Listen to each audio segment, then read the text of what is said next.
For all the heady heights he reached as a Beatle, John Lennon was an intensely human being.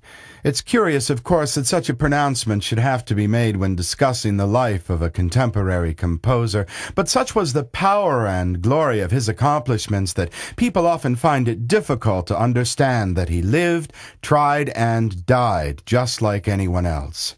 There was, of course, significant magic to the man, which was far more deeply rooted in his rather ordinary suburban upbringing than any mischief he got up to later with LSD, the Maharishi, and the notorious Yoko.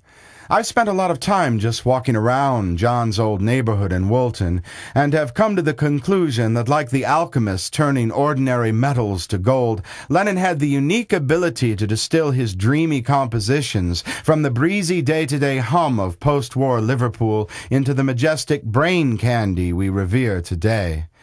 Standing for a minute by the shops on Penny Lane, the big red buses rush by, filled even today with tweedy-looking characters right out of an old 1930s J. Arthur Rank film. The suburban skies are indeed still mightily blue, with huge powder-puff clouds which roll by in an almost imperceptible parade. The little children, too, look especially mythical with their round faces, big sad eyes, and pale skin. The fact is, it's difficult to believe that anything has really changed much since a teenage John roamed the Allerton golf course, strumming his old acoustic on his way to Paul's, or sunk down in the long willowy grass in a vacant lot off Blomfield Road for a secret make-out session with buxom first girlfriend Barbara. Of all the places I'll remember in Lennon Land, Strawberry Fields is definitely not only the most obviously mystical, but so clearly a place of great inspiration and respite for the young, often lonely John. Like Mike McCartney told me many years ago on a whirlwind trip to the Holy Land on assignment for my first book, the Beatles are Liverpool, and Liverpool is the Beatles. Indeed, John Lennon's receptive intelligence, biting wit, and great art have a lot more to do with the Church of England's Sunday School, Bill and Ben the Flower Pot Men, and the English Music Hall than Yoko Ono's vacuous gobbledygook, or the artist's post-Beatle, political, avant-garde, self-indulgent ramblings. Even today, outside St. Peter's Church in Woolton Village, where John first met Paul, is a large sandstone monolith, thick at the bottom, then tapering off into eternity, which is inscribed only peace. A phrase John certainly bandies about in this rare collection of interviews, and one we should, of course, all do our best to honor today as well. In the meantime, sit back and enjoy the engaging philosophical perambulations of the very ordinary, incredibly complex, painfully conservative, outrageously artsy, terminally good-natured, trusting, and amusing late John Winston Lennon. Throughout 1969, Lennon was extremely close with Appleman Derek Taylor. In this interview, listen carefully, and you'll hear both Derek and Yoko adding their 2 cents worth. I can never go anywhere without being attacked. And then I think, well, if you really wanted to, you could shave your hair bald, shave off your moustache, and go to Egypt or India. So who are you kidding? You know, we say, well, I want to live in England because I was born here. Then I wouldn't be myself, that's the reason I give. But if myself wants incognito so much, myself would be that bald, shaved man in the middle of India. So that's like losing identity too. So that's like, you know, works out 2 ways, doesn't it? Yeah, so that's where it's at, really. Of course, there isn't Beatlemania going on, and because I'm acting more naturally, whatever that is, I don't have to keep up any image, you know. I mean, I'm acting as an artist now, as an individual, and I'm not responsible for Beatles' image or anybody else's, and I don't have to sign autographs unless I feel like, you know, and all that. So they're beginning to accept that, you know. There's 1 or 2 people get uptight and things like that. I just have to stop it, because as a Beatle it was either sign everything and be everything they wanted and always smile and always react to high and all that, or we went the other way, which was hiding and wouldn't see anybody, wouldn't see the press, kept the gates locked. But now I do it on whim, you know, just let it roll. The only friends I got are the sort of the Beatles.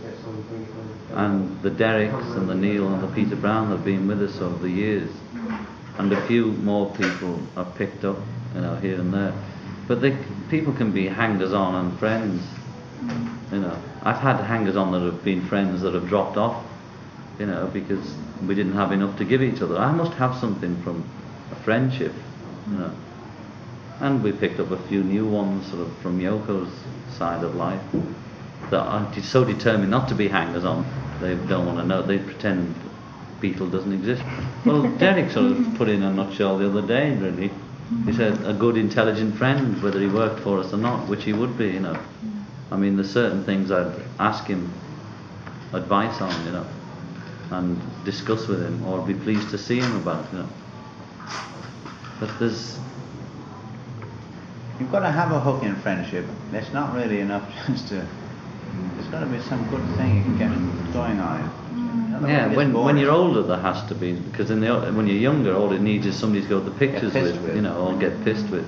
But when you're older, the relationship's got to sustain through a few years, you know, that I could go away for 4 years and come back and relate the story to Derek, and there wouldn't be a big gap between us. But sort of hangers-on would have lost, they would stay at the level they were when we last had them hanging on. You know, they sort of, the glory rubs off on them and they turn into sort of something or other, and they go off into swinging London, you know. But I'm a sucker for people, you know. I'm not very good at... I go by people's faces, and if they look straight, you know, I just believe in them. And I've had a lot of bad experience like that, you know. But it hasn't hurt me too much, just sort of, oh really? Yeah. Is that what they wanted? You know, and all that. And so between us, we try and watch for it. We discuss everything in minute detail, you know. But it's good, about everybody we meet, and you know, what do they want? Are they conning us? Because I've been conned all my life, you know, since I was a Beatle. When he said the Beatle that he went through, he merely meant the Beatlemania, you know, era, you know. But I think everything has a natural course, you know, and when it's necessary, they exist, you know. When it's not necessary, it goes. So the fact that it's going on means that there's still that necessity, and it's good, you know. That's good. Because the Beatles are always discussing, should we go on or shouldn't we? What are we together for now? And when it gets down to it, I like playing rock and roll and like making rock and roll records. Now I have either a choice of, if I want the whole LP to myself, is to get a few musicians together. Now I know that I've played with other musicians, just very rarely, but I've occasionally played with them. It needs some work together to get anything good going. You know, I don't like session men at all. I try not to use them. I don't like violinists or anything these days. I try not to use anybody but the Beatles. And if I wanted to make a record, I'd choose the Beatles. You know, I can say to Ringo, give me Bebopalula, you know. So therefore, we've got that going, you know. And even from a commercial point, when we discuss it, we think, now, what's the biggest selling name? Beatles? Or John Lennon and the Fabs, or George Harrison and the Fabs? Where's our biggest market? Is Beatles.